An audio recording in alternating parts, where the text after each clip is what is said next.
Hallelujah, praise Lord. सभी जन आनंदित है? कितने जन आनंदित है?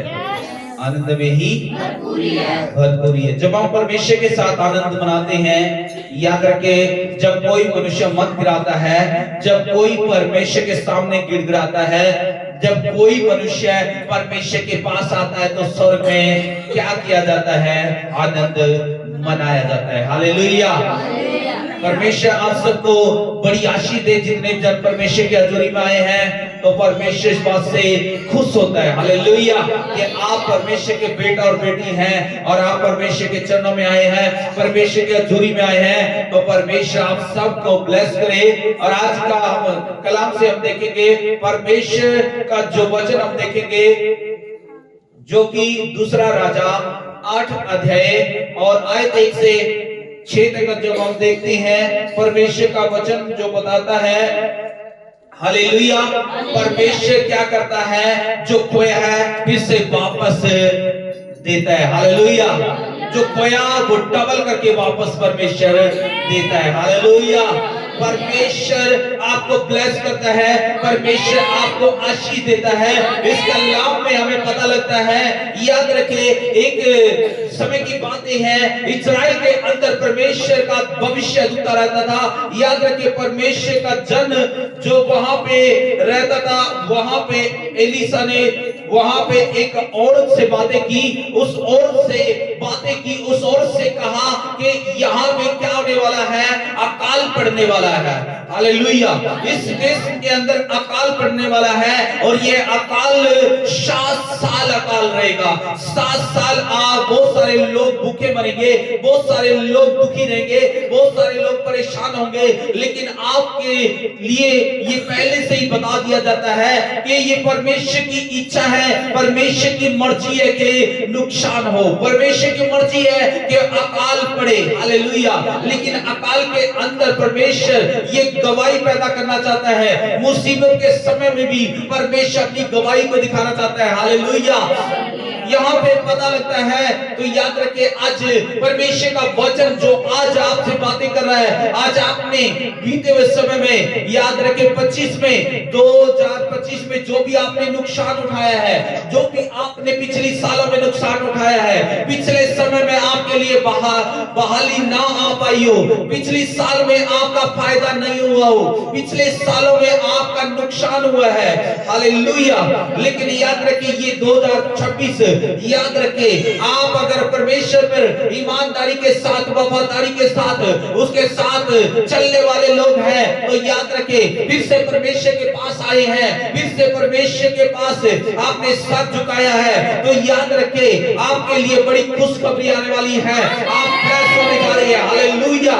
याद रखिए, इसी रीति से बीते हुए समय में आपके नौकरी में नुकसान हुआ हो, आपके पैसे में नुकसान हुआ होगा, लेकिन याद रखिए, आपके घर में किसी प्रकार का नुकसान हुआ है, आपके कामकाज में नुकसान हुआ है, याद रखिए, आपका बिजनेस ठप हो गया है, आपने कामयाबी हासिल नहीं कर पाए, आपने बरकत नहीं आगे पहुंच पाए जहां पे आपने जाना था। लेकिन ये साल जब आया है, ये साल आपके लिए खुशखबरी लेके आया है। इस साल में याद रखिए, जैसे कि याद रखिए, परमेश्वर के वचन से हमें पता लगता है, परमेश्वर का वचन बताता है, एक सुनेमी स्त्री है, उससे परमेश्वर के दास ने बातें की। परमेश्वर के दास ने कहा कि तू इस देश को छोड़, क्योंकि यहाँ पे क्या होने वाला है? अकाल पड़ने वाला है। इसलिए इस देश को छोड़ करके कहीं पे भी रहो, आप दूसरी जगह पे रहो, जहां पे तेरा परिवार का, तेरा गुजारा हो सके, प्रबंध हो सके। हालेलुया। वो जा करके क्या करने लगी? 7 साल फिलिस्तियों के देश में रहने लगी। हालेलुया। फिलिस्तियों के देश में जब रह रही है, वहां पे 7 साल रहने के बावजूद जब वो आई, तो याद रखे, परमेश्वर बातें कर रहा था, याद रखे, परमेश्वर देख रहा था उसको। परमेश्वर आज आपको देख रहा है, परमेश्वर आपको देख रहा है। याद रखे, वो परमेश्वर की महिमा कर रही थी, परमेश्वर का धन्यवाद कर रही थी, परमेश्वर की बड़ाई कर रही थी, परमेश्वर की तारीफ करती होगी कि परमेश्वर ने कैसे मुझे बेटे की आशीष दी थी, कैसे मेरे बेटे को जिलाया था। वो परमेश्वर की गिड़गिड़ाई कर रही थी। हालेलुया। परमेश्वर का अनुग्रह उस औरत के ऊपर था, क्योंकि वो औरत, जब हमें पहले पता लगता है वो औरत क्या थी, एक भली औरत थी। हालेलुया। जब भले लोग होते हैं उनके ऊपर परमेश्वर पहले से ही बात को क्या कर देता है, प्रकट कर देता है, अपने नबियों के जरिए, अपने दासों के जरिए, अपने सेवकों के जरिए पहले से ही बता देता है कि आप इस समस्या का कैसे सामना कर सकते हैं। हालेलुया। ये औरत इस रीति से बाहर देश में चली गई, फिलिस्तियों के देश में से जब वापस आती है तो ये क्या देखती है कि मेरा सब कुछ बर्बाद हो चुका है। ये देखती है मेरी खेती पर किसी ने कब्जा कर लिया है। ये देखती है मेरे घर पर किसी ने कब्जा कर लिया है। ये देखती है मेरे पास कुछ भी नहीं रहा। याद रखे, ये देखती है मेरे पास कुछ भी नौकरी या बिजनेस या कोई भी मेरी खेती थी, जो मेरा बिजनेस था वो भी चला गया। अब मैं क्या करूं? लेकिन वो तो देने के लिए राजा के पास जाती है, और राजा उससे पहले क्या कर रहा था? याद रखे, वो सही समय आने वाला है, वो सही समय आ चुका है। जिस समय के लिए आप दुख भोग रहे थे, जिस समय के लिए आप परेशान थे, वो समय पे, सही समय पे परमेश्वर उसे राजा के पास लेके गया। हालेलुया। वो समय था जिस टाइम राजा और गेहजी एलीशा का जो सेवक था बातें कर रहा था, राजा उससे बातें कर रहा था, पूछ रहा था कि कोई जो एलीशा के जरिए, परमेश्वर के दास के जरिए, उस नबी के जरिए कोई चमत्कार हुए हैं तो वो चमत्कारों की वजह से वर्णन करके बता, उन बातों को बता, कि कोई गवाही तो बता कि कोई चमत्कार हुआ हो। हालेलुया। और जैसे ये बातें कर ही रहा था, बात करते करते बहुत सारे चमत्कारों की बातें चल रही थी। उसी चमत्कार के बीच में एक और चमत्कार की गवाही आई, जिसके बारे में बातें कर रहा था कि एक औरत थी जिसके बेटे को, याद रखे, सुनेमी औरत थी जिसके बेटे को परमेश्वर के दास के जरिए परमेश्वर ने जिंदा किया था। हालेलुया।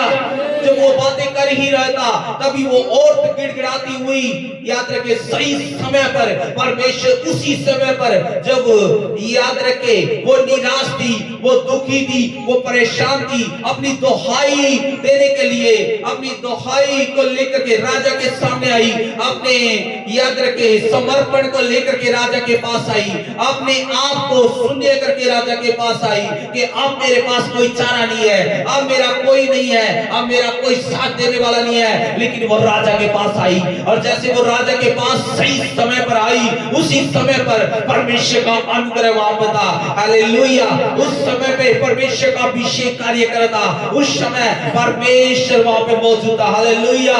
जब परमेश्वर की गवाही होती है तो परमेश्वर दिखाता है, जब परमेश्वर की आप बड़ाई करते होते हैं तो परमेश्वर वहां पे कुछ चमत्कार करने वाला होता है। हालेलुया। जब आप परमेश्वर के बारे में लोगों से कुछ बताने वाले होते हैं तभी परमेश्वर कुछ करता है। हालेलुया। वो औरत भी जाकर के बड़े बड़ी गवाहियां दी होगी, लेकिन याद रखे, जब अपने देश में आई उसका हृदय टूट चुका था, लेकिन याद रखे सही समय पर परमेश्वर वहां पे लेके आ गया। हालेलुया। तो गेहजी ने, जैसे उसने राजा को, उस औरत ने पुकारा और गिड़गिड़ाई, तो याद रखे उसी टाइम गेहजी बोला कि ये वही औरत है जिसका बेटा जिंदा हुआ था प्रभु के दास के जरिए। हालेलुया। उस नबी के जरिए जिंदा हुआ था। ये वही औरत है, ये वही बेटा है जो इसके साथ में है। ये बहुत बड़ी गवाही है। राजा देख करके हैरान हो गया, राजा देख करके, याद रखे, खुश हो गया कि ये वही बेटा है, ये वही बेटा है जो जिंदा है आज भी। हालेलुया। ये चमत्कार हुआ। ये चमत्कार की वर्णनाओं को देख करके, और उसके सामने कोई और खड़ी थी, वो देख करके उस औरत से पूछने लगा राजा, क्या ये सही बात है? और से बातें करने लगा तो वो और कहने लगी कि हाँ ये सही बात है, यही मेरा बेटा है जो परमेश्वर के दास के जरिए मरा हुआ फिर से जिंदा हुआ था। हालेलुया। हालेलुया। इस गवाही को देख करके राजा बहुत खुश हुआ। राजा पूछने लगा, अब मैंने, याद रखे, परमेश्वर की अनुग्रह की दृष्टि तेरे ऊपर हो चुकी है। हालेलुया। तेरी गवाही को देख करके मैं खुश हो गया हूँ, तेरी बातों को सुन करके मैं खुश हो चुका हूँ। बता आप क्या गिड़गिड़ा रही है? जब वो गिड़गिड़ाई और उसने कहा कि मेरी खेती के ऊपर, मेरे बिजनेस के ऊपर कोई और दूसरा हुकूमत चला रहा है, दूसरा क्या कर रहा है, राज कर रहा है, दूसरा खेती बाड़ी कर रहा है मेरे खेत के ऊपर। तो राजा ने उसी टाइम आज्ञा दी कि जा, हाकिम को भेजा कि जा इसके साथ जा, जितना भी इसका बीते हुए साल के अंदर याद रखे जो इसका नुकसान हुआ है, जितना इसका बनता है फिर से बहाल कर, फिर से वापस कर, फिर से वो सारा का सारा इसको मिलने पाए। हालेलुया।